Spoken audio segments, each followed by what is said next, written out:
The piano hasn't been touched in 10 years. Clara Brooks stands in the grand foyer of Greywood Manor, her cleaning supplies clutched in worn hands, and listens to the silence. Not the peaceful kind.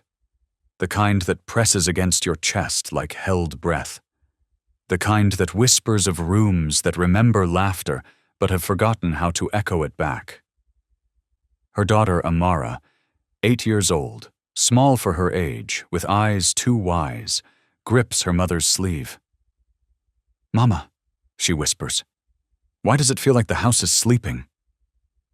Clara doesn't answer right away. She's learned that some questions carry their own truth. Instead, she touches Amara's braided hair and nods toward the marble staircase that curves upward like a frozen waterfall. "We're here to help wake it up, baby." The housekeeper, Mrs. Winters, silver-haired and kind but exhausted, guides them through halls lined with paintings in gilded frames, each one a frozen moment, parties, galas, a younger man with darker hair, laughing beside a woman in pearls. But no recent photos. Nothing alive. "The West Wing is off limits," Mrs. Winters says softly, pausing before a set of double doors. "Mr. Cole's orders. No one goes in there, not even me."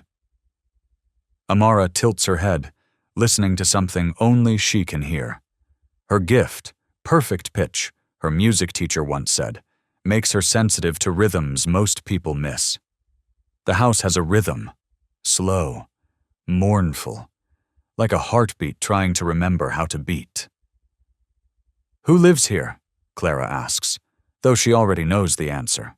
Harrison Cole, billionaire, widower, the man who built an automobile empire and lost the only thing that mattered. "He does," Mrs. Winters says, and her voice carries the weight of watching someone drown on dry land. "But I'm not sure he's really living." That night, after scrubbing marble floors until her knees ache and her hands smell of lemon and bleach, Clara tucks Amara into the small bedroom they've been given. A servant's quarter with a single window overlooking the garden. The moon spills silver across the bedspread. "Mama, can I ask you something?" Clara sits on the edge of the bed, smoothing the quilt. "Always." "Do you think sad houses can become happy again?" For a moment, Clara is back in their old apartment, the one they lost after her husband left, after the medical bills piled up, after Amara's leukemia went into remission, but took everything else with it. She remembers the night she stood on the bridge, staring down at black water, ready to let go. And then she remembered Amara's last smile in the hospital, the one that said, "Mama, I'm still here. Don't leave me." She chose to stay, to live, to be enough. "I think," Clara says carefully, "that houses remember love, even when people forget how to feel it. Maybe all they need is someone to remind them." Amara nods, satisfied. She closes her eyes, and then, so softly Clara almost misses it, she begins to hum. A lullaby. Simple. Tender. The kind a mother might sing to a child who can't sleep. Somewhere in the West Wing, behind the locked doors, a man sits in darkness. Harrison Cole, 42, still wearing his suit from a boardroom meeting he can't remember. He holds a photograph, a boy with bright eyes and a gap-toothed smile. Ethan, 4 years old, gone 10 years now. The sound drifts through the ventilation system. A child's voice, humming. Harrison's hand trembles. He knows that melody. Ethan used to hum it when he was scared of thunderstorms. For the first time in a decade, something cracks in his chest. Not pain. Hope. Morning light filters through stained glass, painting the hallway in fractured colors. Clara moves through the house like a careful ghost, dusting surfaces that gleam but feel cold. Amara trails behind, carrying a small cloth, humming softly as she works. She's always been a quiet child. Her leukemia left her with social anxiety, a hesitance to speak up, but music fills the spaces her voice can't reach. They reach the portrait. It hangs at the end of the main corridor, just before the locked west wing. A boy, maybe 4 or 5, with curly brown hair and a smile that seems to capture sunlight itself. Beneath it, a small brass plaque reads, "Ethan Alexander Cole, beloved son, forever loved." Amara stops. Her cloth falls to the floor. "Mama." Clara turns, worry spiking through her. "Baby, what's wrong?" Amara's eyes are fixed on the portrait, wide, unblinking. She takes 3 steps forward, reaches up, and touches the frame with fingertips that barely reach. "I know this boy." The words are so soft, Clara almost thinks she imagined them. "What did you say?" "I know him." Amara's voice trembles, but there's certainty there, the kind of certainty children have before the world teaches them to doubt themselves. "He lived with me, at the orphanage, before you adopted me." The world tilts. Clara's heart hammers against her ribs. Amara had been in the system for 2 years before Clara found her, bouncing between foster homes and group facilities. She'd mentioned other children, but never names, never details. The trauma therapist said it was normal. Protective forgetting. "Amara, sweetheart, that was a long time ago. You were so little. He sang to me when I was sick." Amara's eyes fill with tears. "He said his name was Ethan. He said his daddy would come find him. But then there was a fire, and I don't remember what happened after." Footsteps. Heavy. Measured. Clara spins around and sees him for the first time. Harrison Cole stands 10 feet away, frozen mid-step. He's tall, over 6 feet, with silver threading through dark hair and lines carved deep around his eyes. Expensive suit, perfect posture. But his face looks like someone carved it from stone and then forgot to breathe life back into it. Until now? Now, his eyes are wide, alive, burning. "What did you say?" His voice is rough, unused to hope. Amara shrinks back against Clara's legs, suddenly shy. Clara's protective instinct flares. She wraps an arm around her daughter and meets Harrison's gaze steadily. "I'm sorry, Mr. Cole. My daughter sometimes, she has a vivid imagination." "No." Harrison takes a step forward, then stops himself. His hands are shaking. "Please, let her speak." Clara hesitates. She sees something in his face, not threat, but desperation. The kind that makes people do reckless things, but also the kind that speaks of a wound that never healed. She nods to Amara. "It's okay, baby. Tell him what you remember." Amara's voice is barely a whisper. "He drew pictures of a big house by the water, with a gate that had a C on it, and he had a brown dog named Compass, and he said his daddy would come, that his daddy always kept promises." The silence that follows is so complete, Clara can hear her own heartbeat. Harrison's knees buckle. He doesn't fall, just sways, catches himself on the wall. His mouth opens, closes, opens again. "The gate," he whispers. "The seaside house. We had a golden retriever named Compass. How could she?" His eyes snap to Clara, sharp with sudden fear. "Who are you? Why are you here?" "I'm just the maid, Mr. Cole," Clara says quietly. "We arrived yesterday. I promise you, this is the first time we've seen that portrait." Harrison stares at Amara like she's a ghost, or an angel, or something his broken mind conjured because grief makes you see what you desperately need to see. "My son disappeared 10 years ago," he says, and each word costs him. "There was a fire at a private care facility. They told me no one survived. I searched for years. His voice cracks. "I buried an empty coffin." Clara's chest tightens with sudden understanding. This man has been living in a grave of his own making. "I'm so sorry for your loss, Mr. Cole," she says gently. "But what if it wasn't a loss?" Harrison's eyes are fever bright now. What if... He crouches down, slowly, until he's at Amara's eye level. His voice gentles. "Sweetheart, do you remember anything else? Anything at all about the boy?" Amara thinks hard. Her small face scrunches up with concentration. Then she reaches into her pocket and pulls out a folded piece of paper, a drawing she'd made that morning while waiting for her mother to finish breakfast duties. She hands it to Harrison with both hands, solemn as a prayer. He unfolds it with trembling fingers. A child's crayon drawing, a house by the sea, a gate with a decorative C, 2 stick figures, a small girl and a slightly larger boy, holding hands. And in careful, wobbly letters, "Ethan said we'd be friends forever."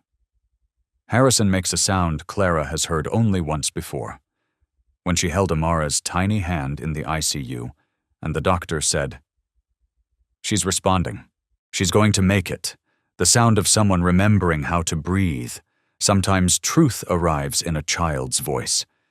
If this story touches your heart, please subscribe and share it with someone who needs hope tonight. Clara spends the rest of the day trying to convince herself that what happened was coincidence. Childhood memories are notoriously unreliable. Amara could have seen photos online, absorbed details subconsciously, constructed a narrative her kind heart wanted to believe. But she can't shake the look on Harrison Cole's face. That wasn't delusion. That was recognition. That evening, after putting Amara to bed, Clara finds herself in the kitchen, her favorite room in any house. It's the only place in Greywood Manor that feels lived in. Copper pots hang from hooks. Herbs grow in small pots on the windowsill. Mrs. Winters sits at the butcher block table, hands wrapped around a mug of chamomile tea. "He's opening the West Wing," the older woman says without preamble. "First time in 10 years. Clara's stomach twists. Should I take Amara and leave? I don't want to cause him pain." "Honey, you already did something more dangerous than causing pain." Mrs. Winters' eyes are kind but knowing. You gave him hope, and hope is either the most healing thing in the world or the cruelest. Clara thinks about that as she climbs the narrow stairs to their room. Hope. She knows what it feels like, the way it can lift you up or shatter you into smaller pieces than you were before. She pauses outside Amara's door, listening to her daughter's soft breathing. Safe. Alive. The miracle Clara will never take for granted. "Please," she prays to whoever might be listening, "don't let this hurt him worse than he's already been hurt." Upstairs, in the West Wing, Harrison stands in his son's bedroom for the first time in a decade. Everything is exactly as it was. The race car bed, the shelf of picture books, the mobile of planets hanging from the ceiling, gathering dust. He sinks onto the small bed, his large frame incongruous against the child-sized furniture, and pulls out Amara's drawing again. Studies it in the lamplight. The gate, the house, Ethan's name in careful letters. His hands shake as he opens the drawer of the nightstand. Inside, a stack of Ethan's drawings, dozens of them, pictures of their family, their home, their dog. And there, near the bottom, one that matches, the same gate, the same house, the same careful, wobbly lines. Harrison closes his eyes and lets himself feel something he hasn't allowed in years. Belief. Not certainty. Not proof. Just the fragile, terrifying possibility that the universe might not be as cruel as he thought. He thinks about Clara Brooks, the maid with the gentle voice and the quiet strength. The way she stood between him and her daughter, protective but not hostile. The way she looked at him with compassion instead of pity. And he thinks about that little girl, Amara, with her perfect pitch and her shy smile and her impossible memory.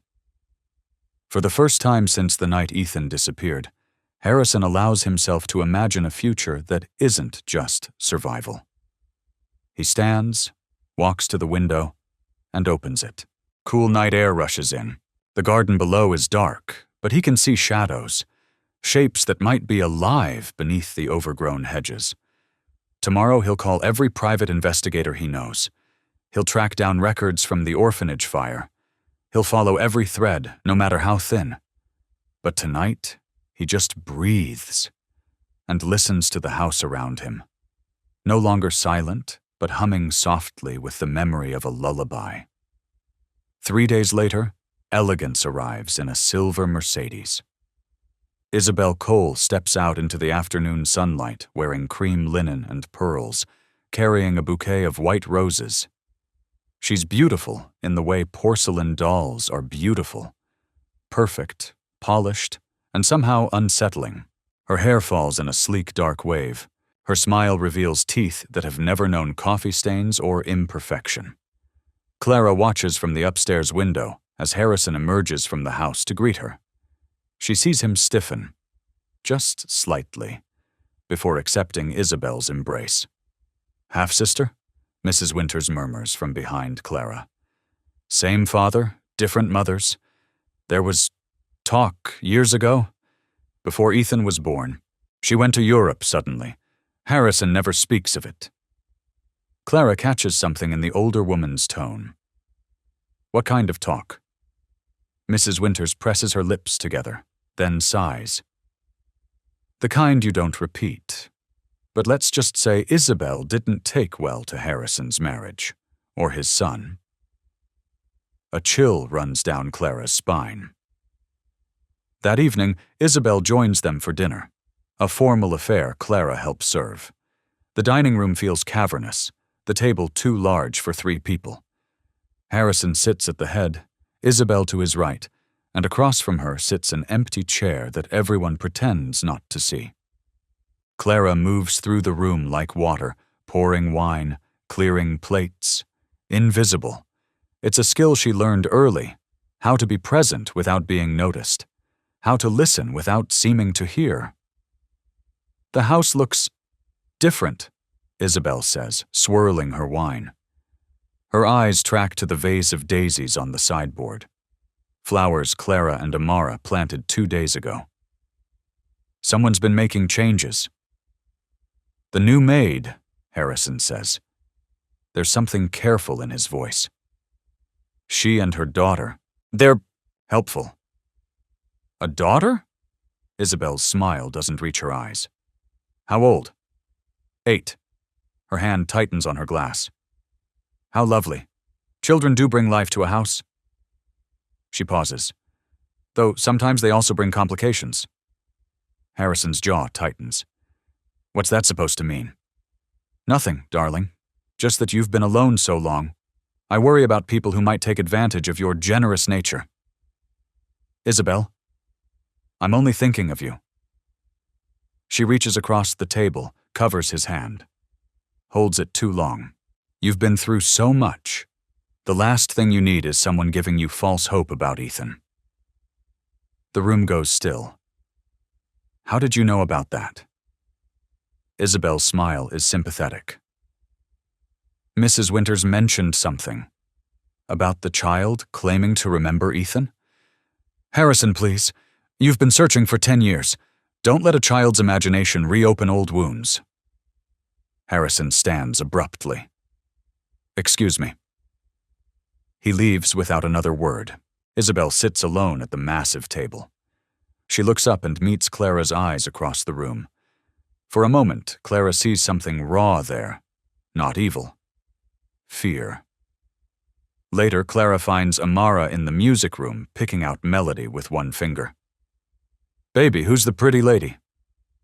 "Mr. Cole's sister." Amara frowns. She doesn't sound happy.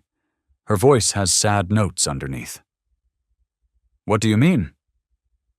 "When people talk, I hear melodies," Amara explains. "Most people have happy notes mixed with sad notes, but hers."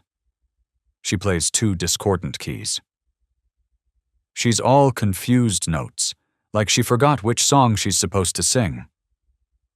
Sometimes grown-ups lose their way, Clara says gently, but that doesn't make them bad.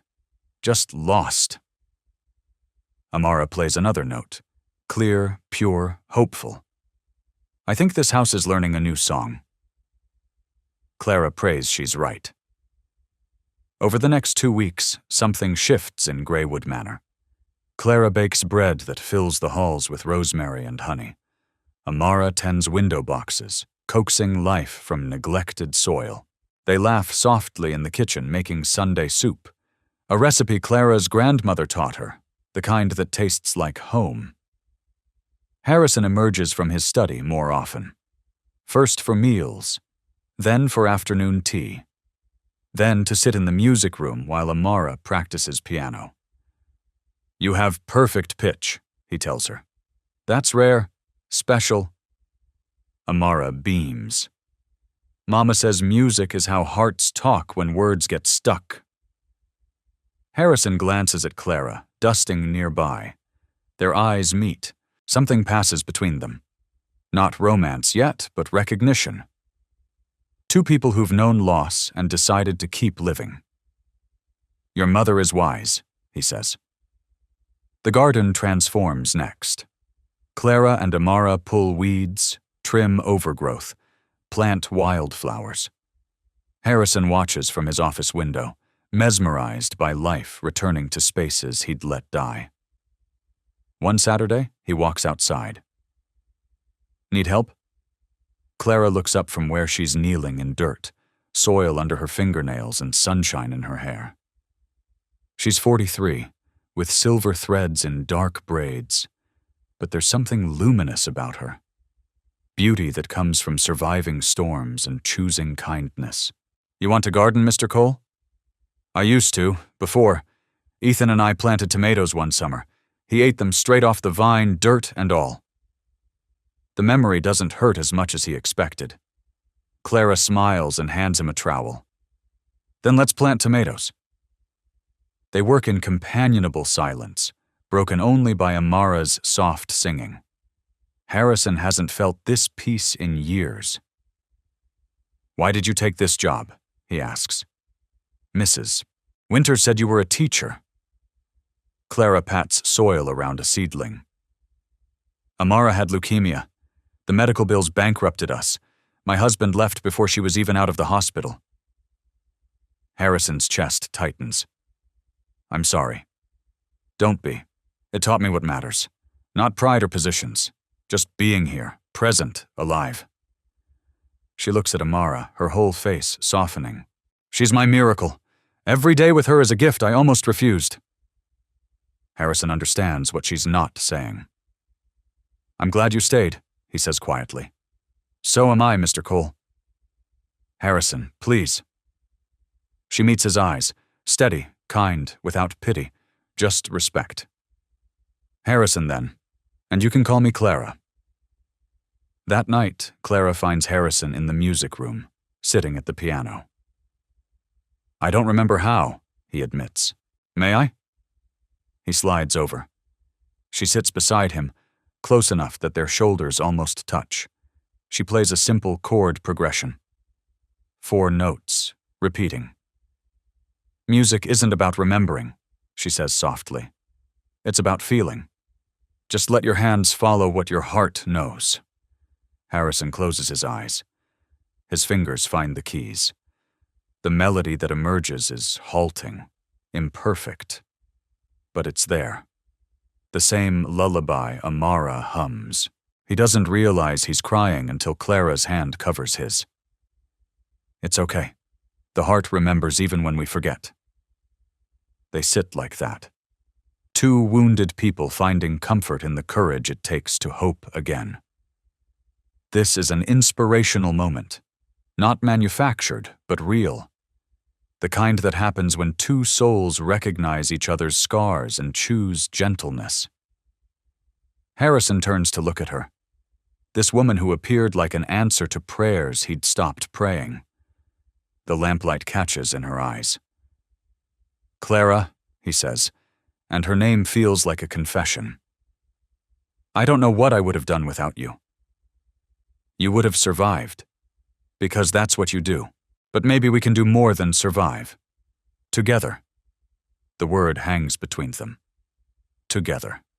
Not employer and employee, but partners, equals. Harrison wants to kiss her, wants it with a ferocity that surprises him, but he holds back. There's still so much unsettled, but the wanting, that's enough for now. Upstairs, watching from the darkened hallway, Isabel sees them. Her fingers dig into the banister until her knuckles go white. The next evening, Clara finds Amara curled up in their bathroom, hyperventilating. Baby, what's wrong? She kneels, gathering her daughter close. I can't breathe, Amara gasps. Mama, what if I'm wrong? What if I made it all up? What if Ethan doesn't remember me and Mr. Harrison thinks I lied? Shh. Breathe with me. In for 4, hold for 4, out for 4. It takes 10 minutes for Amara's breathing to normalize.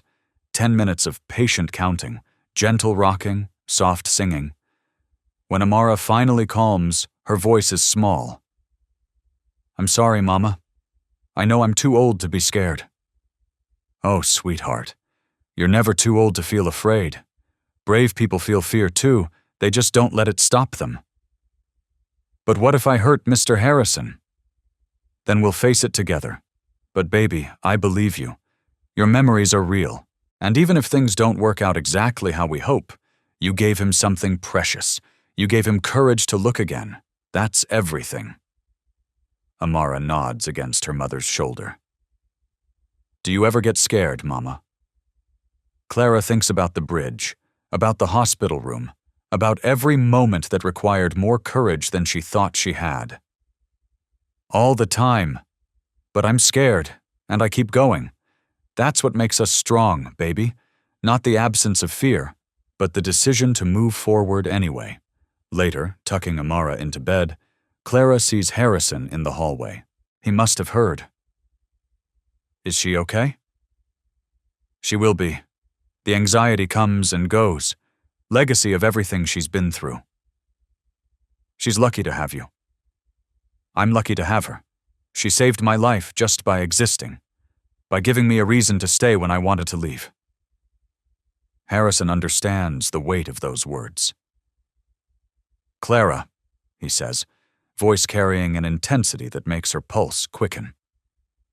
When this is over, when we find Ethan, or when we accept that we can't, I'd like to take you to dinner. A real date, with flowers and reservations and no dust rags between us. Clara's lips curve into a smile. Mr. Cole, are you asking me out? Harrison, and yes, if you'll have me. Then yes, I'll have you, all of you, the broken parts and the healing parts and everything in between. This is romance, not the fairy tale kind, but the real kind, built on mutual respect and shared wounds and the decision to be brave together. The private investigator arrives on Tuesday morning. Marcus Chen, mid-50s, sharp-eyed, meets Harrison in the study. Clara brings coffee and retreats, but catches fragments. Orphanage fire was ruled accidental, but records are incomplete. 3 children unaccounted for, assumed dead. Without DNA or dental records, we'd need something more concrete. When Marcus leaves, Harrison doesn't emerge for hours. Clara wants to knock, wants to tell him that hope isn't foolish, that searching isn't weakness. But she's just the maid. Boundaries matter. Instead, she finds Amara in the sunroom, drawing. Her daughter has always processed the world through pictures. Words sometimes fail her. The anxiety makes her throat close, but put a crayon in her hand, and stories pour out. What are you making, baby? A memory. Amara draws a building, tall, brick, with narrow windows. This is where I lived before you found me, the place with the fire. Clara's heart clenches. Do you want to talk about it? There were other kids. Some were mean, but some were nice. Ethan was the nicest. He told me stories about his house by the sea. He said when his daddy found him, I could come visit. Sweetheart. He drew me a picture once. Amara reaches into her pocket and pulls out folded, worn paper, something she's been carrying for weeks. I kept it. I didn't know why, but it felt important. Clara unfolds it with shaking hands. It's a child's drawing, faded and creased. A stick figure labeled me next to another labeled Amara. Between them, a dog. Behind them, a house with a gate marked with a decorative C. At the bottom, in careful 5-year-old handwriting, Ethan Alexander Cole. Age 4. My daddy will find me. The world stops spinning. Amara, where did you get this? He gave it to me the night of the fire. He said to keep it safe, that it would help his daddy find him. But I couldn't find him after. The smoke was so thick, and people were screaming, and I thought he was gone.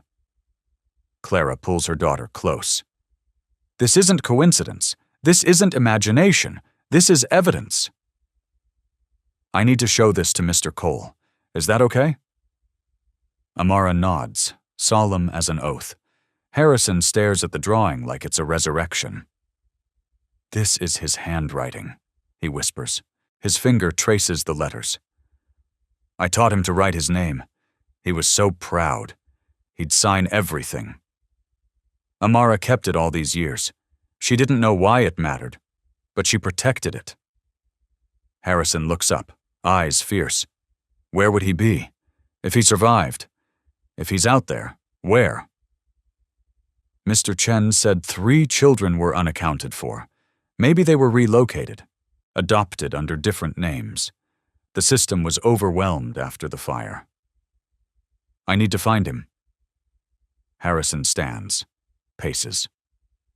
I've wasted 10 years believing he was dead. Then we search, but carefully. With hope, yes, but also with wisdom. If he's alive, he's 14 now. He may not remember you. He may have built a new life. You have to be prepared. I don't care if he doesn't remember me. I just need to know he's breathing, that he's okay, that I didn't fail him. Clara sees it then, the weight he's been carrying, the guilt. You didn't fail him. You're still looking. That's not failure. That's love. Their eyes meet. Hold. This is a motivational truth, not shouted from stages, but whispered between 2 people who know that love isn't giving up. Harrison steps closer. For a moment, Clara thinks he might embrace her, but he stops himself. Boundaries.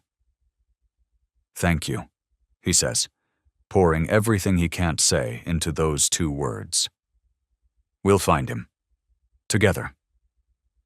The board meeting happens 3 days later. Harrison sits at the head of the conference table, 12 faces watching with varying degrees of concern. Richard Thornton, chief financial officer, silver-haired and shark-eyed, clears his throat. Harrison, we need to discuss this situation. Situation? The maid's daughter, the claims about Ethan. Thornton slides a folder across the table. Clara Brooks filed for bankruptcy 2 years ago. Medical debt. Her husband abandoned them. Now she's in your home, and suddenly her daughter has memories that give you hope? Harrison's jaw tightens. What are you suggesting, Richard? I'm suggesting it looks suspicious. To investors. To the press. A desperate woman with a clever child, taking advantage of a grieving billionaire. Margaret Chen, VP of Operations, adds gently, Harrison, we care about you. But what if this is a con? What if they're after money or… Enough. Harrison's voice cuts like a blade. Clara Brooks has asked for nothing. She's done her job with integrity and kindness. Her daughter is 8 years old and traumatized. They're not con artists. They're people. People who've gotten very close to you very quickly, Thornton presses. Protect yourself. Protect the company. We can offer them a settlement to leave quietly, before this becomes a media circus. Harrison stands. You want me to pay them to leave? To stop helping me find my son because it might affect stock prices? I want you to think clearly. I don't care what it looks like to investors. I care about finding Ethan. If you can't support that, if you're more concerned with quarterly earnings than a child's life, then maybe you shouldn't be sitting at this table. Silence descends, heavy and charged. Meeting adjourned. And Richard, if you try to interfere with my family matters, I'll have your resignation by morning. That's not a threat. It's a promise. He walks out. Clara is waiting in the hallway, somehow knowing he'd need her. That sounded intense. Harrison laughs, bitter and tired. They think you're a con artist. Do you believe that? No, never. Then it doesn't matter what they think. Clara steps closer. Harrison, I know what it looks like. Poor black woman, rich white CEO, convenient timing. I've seen that movie. I know how people will see this. I don't care. But I do. Because when you find Ethan, not if, when, people will try to discredit it. We need evidence so airtight that no one can question it. Harrison realizes she's right. She's been protecting him even from forces he hadn't considered. How did you get so wise? Survival. When you're at the bottom, you learn to see the world clearly. She reaches up, hesitates, then gently touches his face. But you're not at the bottom anymore. Neither am I. We're climbing together. And that's something worth protecting. The moment stretches between them, charged with something that's been building for weeks. Harrison covers her hand with his. Clara. Mr. Cole, your 2 o'clock is here. An assistant appears. Clara steps back, professional mask sliding into place, but her eyes hold a promise. Later. Harrison nods, understanding that something shifted today. Marcus Chen returns the next morning with news. He sets a manila folder on Harrison's desk. The drawing your housekeeper's daughter made, the gate with the sea, I cross-referenced it with property records. The Cole family seaside estate matches perfectly. But there's more. He pulls out photographs. I found the caretaker who worked there 10 years ago, woman named Ruth Hendricks. She admits she was paid by someone, wouldn't say who, to look after a child for a few weeks. Boy, around 4 years old. She was told it was a custody situation. Harrison's hands shake. Where is this woman now? Retired. Vermont. But she kept records, dates, descriptions, even photos. Marcus slides one across the desk. A blurry snapshot. A small child on a tire swing, face turned away. But the hair color is right. The build. The age. It could be him. After about 3 weeks, someone else came. Official-looking woman with paperwork. Said she was from social services. Ruth handed him over. The paperwork looked legitimate, but it was falsified, and the boy ended up with another family. That's my theory. The orphanage fire happened during that same period. Perfect cover. The child was quietly adopted out under a new identity.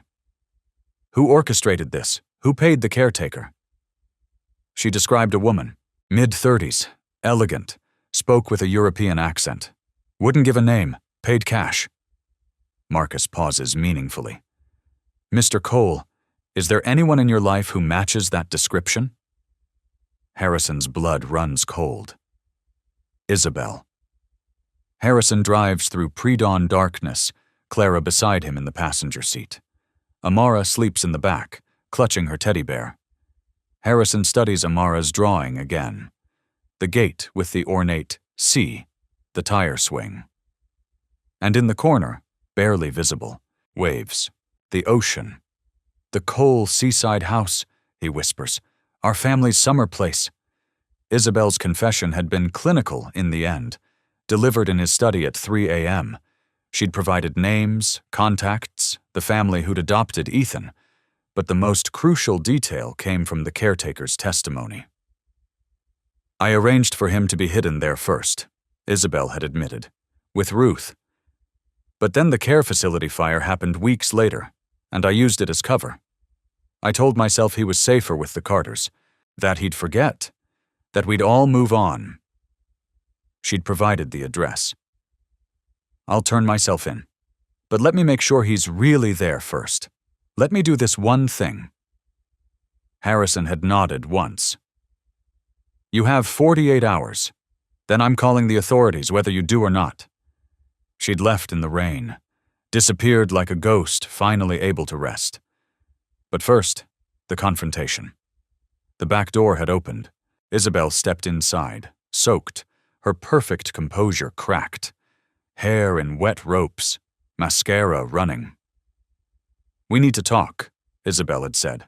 Clara had set down her mug carefully. Miss Cole, it's late. He found him, Harrison. He found Ethan. Or at least he's close. And when he does, when the truth comes out... She broke off. What truth? Isabel laughed, a brittle sound. You think you're so noble, don't you? Coming in here with your daughter and your kindness and your heartwarming stories. You have no idea what you've done. I don't understand. I took him. The words exploded from Isabel. I arranged for Ethan to disappear, not to die, I'm not a monster, but to vanish, because Harrison loved him more than he'd ever loved me, and I couldn't bear it anymore. The kitchen fell silent, except for rain. You were in love with your brother. Half-brother, Isabel corrected desperately. Same father, different mothers. We weren't raised together. I met him when I was 19. He was everything. But then he married Rebecca, had Ethan, and I became invisible. So you took his child. I thought he'd heal. I thought without Ethan he'd need me. But he just broke. And I've spent 10 years watching him die slowly, knowing I caused it. Clara moved carefully. She pulled out a chair. Sit down. Why? So you can tell Harrison? I deserve it. Sit. Isabel collapsed into the chair, shoulders shaking. Clara poured tea and set it in front of her. Then she sat across from this broken woman and spoke with a kindness that cost her everything. Love that hurts others isn't love, Miss Cole. It's fear. Isabel looked up. What? Real love wants the other person's joy, even when that joy doesn't include you, even when it breaks your heart. What you felt wasn't love. It was fear of being alone, of not mattering. That doesn't make it better. No, it doesn't. What you did was wrong, cruel, unforgivable by most measures, but understanding why you did it, that's the first step toward making it right. How can you be kind to me? Your daughter, she's helping him find Ethan. I could have. But you didn't. Ethan survived. He's out there. And you have a choice now. Let the guilt destroy you, or use it to make things right. How? Clara thought about the bridge, the night she almost let go, the moment she chose to live. You tell Harrison the truth, all of it, where Ethan is, how to find him, everything. You accept the consequences, and then you spend the rest of your life proving that one terrible choice doesn't have to define you. He'll hate me. Probably. For a while, maybe forever. But he'll have his son back. And you'll have your soul back. That's the trade. Rain pounded harder. Thunder rumbled. Isabel cradled the tea and cried, deep sobs that sounded like 10 years of pressure finally releasing. I'm so tired. I'm so tired of carrying this. Then set him free, Clara said gently. And yourself, too. Upstairs, Harrison had stood outside the kitchen door, having followed the voices. He'd heard everything. His hands were clenched into fists. His whole body trembled with rage and grief, and something that might be relief because finally, he knew. He could burst in, could unleash 10 years of anguish, could destroy his sister with words that would cut deeper than any knife. But he thought about Clara's voice. Steady, kind, firm. The way she offered accountability without cruelty. The way she made space for redemption without excusing harm. He thought about Ethan, alive, breathing. Out there. That's what mattered. He turned away from the door and walked back to his study. Forgiveness would come later. Maybe. But first he had a son to find. Now, as sunrise paints the horizon rose and gold, Harrison pulls up to a modest blue house with a white picket fence. The kind of place that speaks of safety, of normal family dinners and homework at kitchen tables. A tire swing hangs from an oak tree. "Are you ready?" Clara asks softly. "No, but I'm going anyway." They walk to the door together. Harrison knocks. A woman answers. Mid-40s, kind-faced, wearing a bathrobe. "Can I help you?" "My name is Harrison Cole. I'm looking for someone, a boy who might be living here. His name is Ethan." The woman's expression shifts to understanding. "You're his father." Not a question. A recognition. "He told you about me?" "Pieces. He doesn't remember much before the fire. Trauma does that. But he's always known he had a life before us. We've been waiting for this day, hoping you'd find him." Harrison's knees nearly buckle. "Can I see him?" The woman hesitates. "He's fragile. The fire left scars. Not just physical. He has nightmares, anxiety. We've worked hard to give him stability. If you walk in there, you'll be walking into his whole world. Are you prepared to stay?" "Yes, for as long as he'll let me." She nods and steps aside. The house smells like coffee and cinnamon rolls. Morning light spills through sheer curtains. A boy sits at the kitchen table, lanky and 14, with Harrison's nose and his mother's gentle eyes. He's doing homework, algebra, with headphones on. At his feet, a golden retriever, old now, gray around the muzzle, lifts its head. The dog's tail thumps. Twice. Harrison's breath catches. "Compass?" The retriever struggles up, limping slightly with age, and crosses the kitchen. Not to Harrison, but to sniff Amara's hand. Recognition flickers in those cloudy eyes. The boy looks up. Sees them. The world holds its breath. Amara steps forward first. "Ethan, it's me, Amara, from before." The boy's eyes widen. "Amara? Little Amara with the voice?" "I'm bigger now, but I still sing." Ethan stands slowly, like someone afraid the dream will shatter. His gaze shifts to Harrison, studies his face with an intensity that feels like being seen for the first time in years. "You look like someone. From my dreams. I thought I made you up." Harrison's voice breaks. "I'm real. I'm here. I'm your—" He can't finish. "Dad," Ethan whispers, and the word is a question and an answer and a prayer. Harrison crosses the distance, pulls his son, his alive, breathing son, into his arms and holds on. Ethan is stiff at first, uncertain, but then something in him remembers. His arms come up, wrap around his father, and he breathes out 10 years of confusion. "I knew you'd come. I told Amara you always kept your promises. I'm sorry it took so long.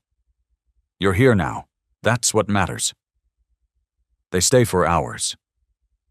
Harrison talks to Ethan's adoptive parents, Michael and Sarah Carter, about the future, about shared custody, about making sure Ethan's life isn't upended, about honoring the family that saved his son when he couldn't. Clara makes coffee and listens to Amara and Ethan laugh together, remembering fragments of the orphanage, the good parts, the small kindnesses that survived trauma. As the sun climbs higher, Harrison steps outside. Clara finds him on the porch, staring at the ocean visible in the distance. "You found him.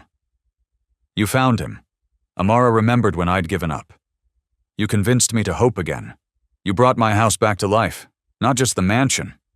Me?" Clara's heart does something complicated. "I just cleaned and cooked. You did the hard part. You chose to heal." "I couldn't have done it alone, and I don't want to anymore. Be alone, I mean." He pauses. "I know this is unconventional. I know I'm your employer, and there are 100 reasons this is complicated. But Clara, I'd like to see where this could go, if you're willing. No pressure, just possibility. This is romance. Not the sweeping kind, but the real kind. Built on respect and shared grief and courage. Clara thinks about boundaries and propriety, and all the reasons she should say no. Then she thinks about Amara playing with Ethan, about kindness rippling outward, about second chances being gifts we give ourselves. I think we could start with dinner. Proper dinner.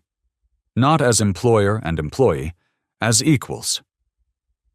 Harrison's smile is like sunrise.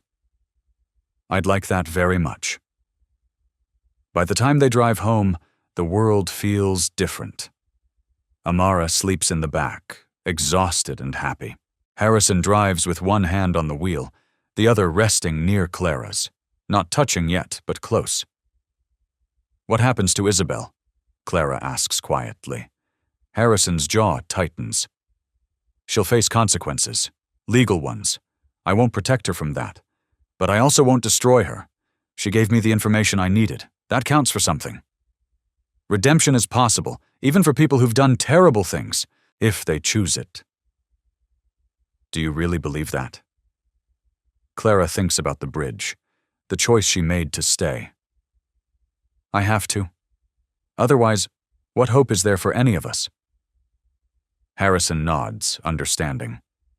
They drive into the sunrise, not toward a perfect future, but toward one where hope is possible again, where kindness matters, where love can be rebuilt, stone by careful stone.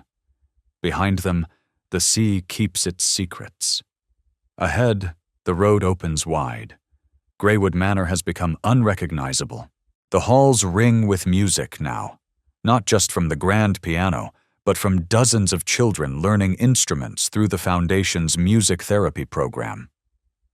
The mansion has been transformed into the Eleanor Home for Children, named after Ethan's adoptive grandmother, the woman who taught him that love isn't about blood, but about showing up every single day. Clara, now 53 with silver streaking through her braids, runs the Foundation's day-to-day operations. Not as a maid, but as executive director, equal partner. Her teaching background finally put to use in ways that matter. Developing curriculum, training staff, ensuring every child who walks through these doors knows they matter. Amara, 18 now, confident and radiant, teaches music therapy. Her perfect pitch has become a gift she shares, helping traumatized children find their voices through song. She's been accepted to Juilliard, but deferred a year to help launch the Foundation's satellite program. And Ethan, 24, steady and gentle, coordinates the family reunification program, using his own story to give hope to others. He splits his time between the Foundation and graduate school, studying social work, determined to ensure no other child spends 10 years believing they're lost.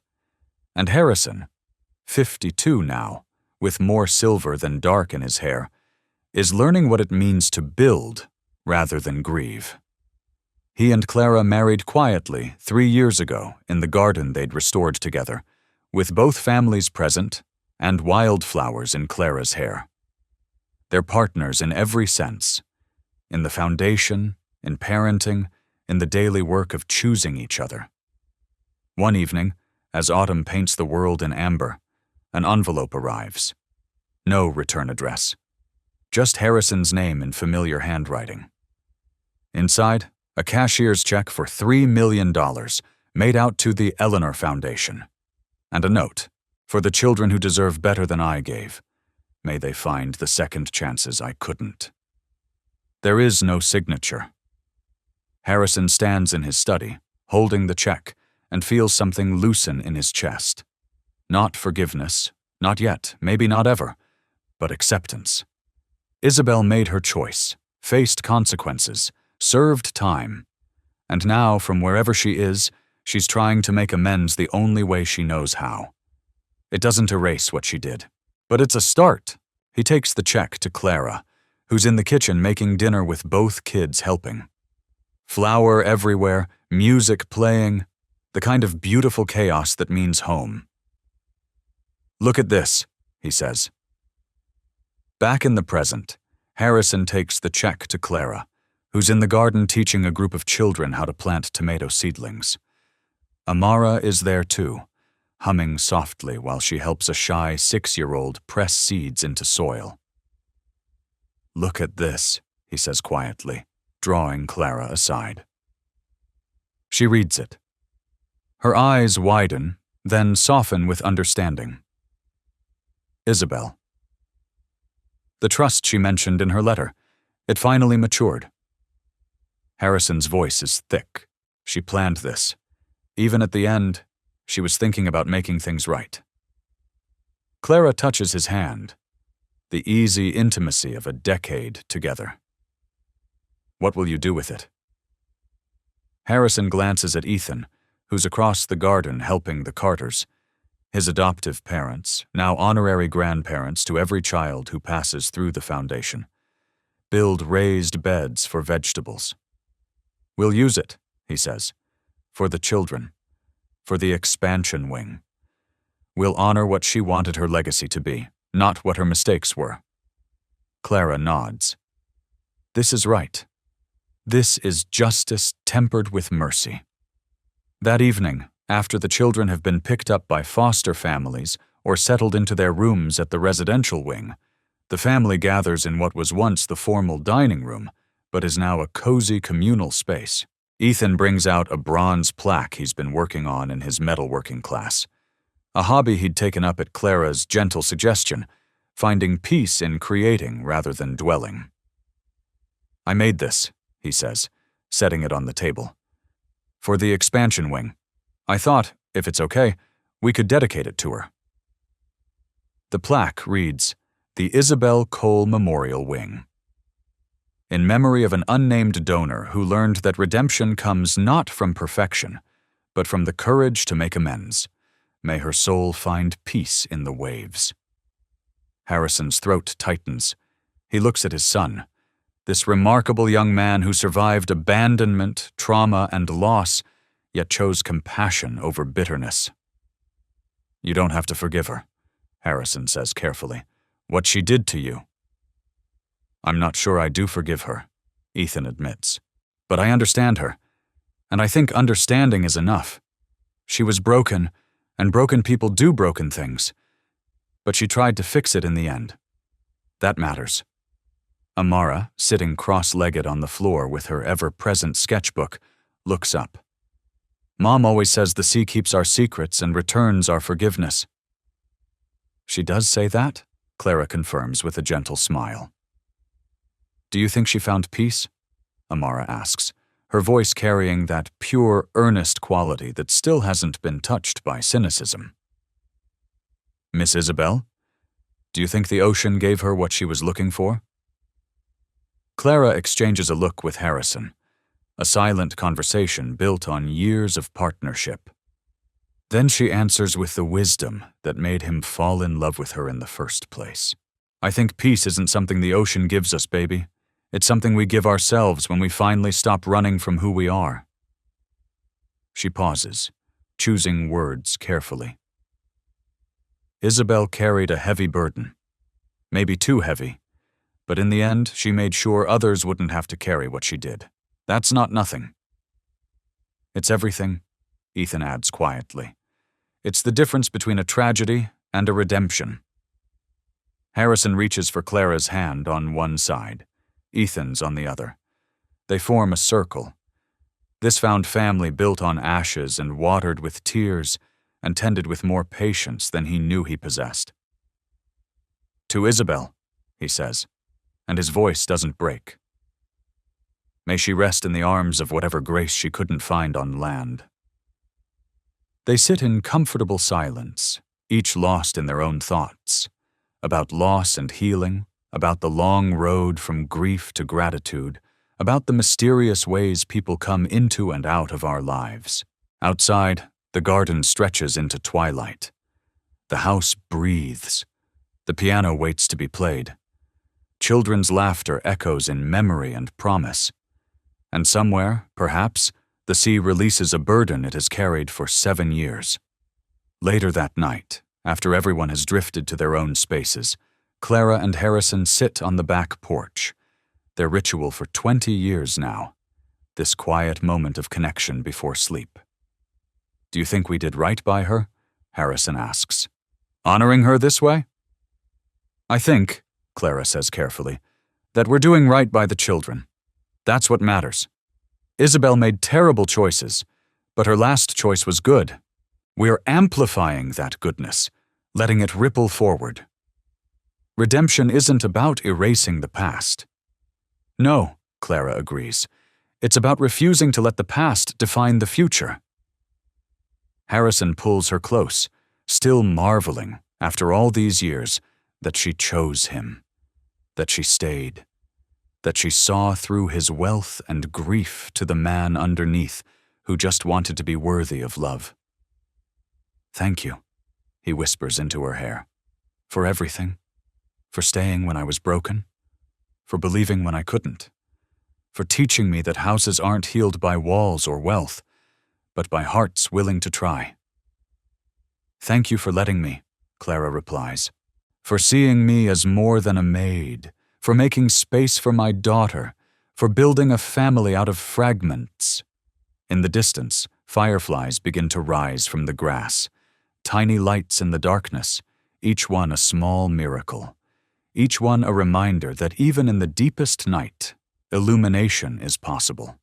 Inside, Amara practices a new piece on the piano, something she composed herself, a melody that sounds like hope and memory intertwined. Ethan sits with the Carters in the living room, looking through old photo albums, bridging the space between his two families with laughter and stories. The house breathes. The heart remembers. And tomorrow?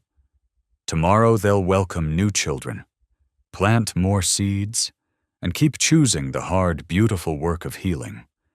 Because that's what families do. Not perfect families, not families bound by blood or conventional definitions, but families built on choice, on forgiveness, on the radical, defiant belief that second chances aren't just possible, they're the most motivational story we can tell. That love, even wounded love, can find its way home. That kindness is never wasted, that the sunrise always follows the longest night, and that sometimes the greatest gift we can give someone is the space to become better than they were, even if we never see the transformation ourselves. The plaque will be installed next week.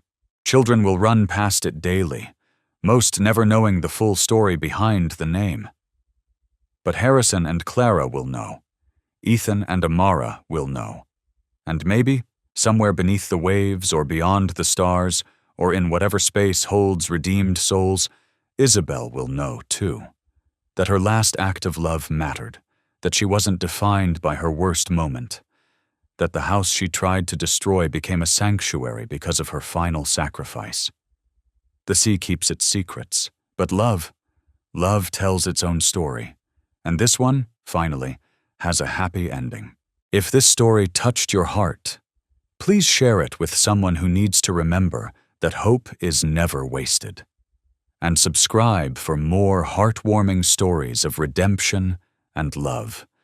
May you always find your way home.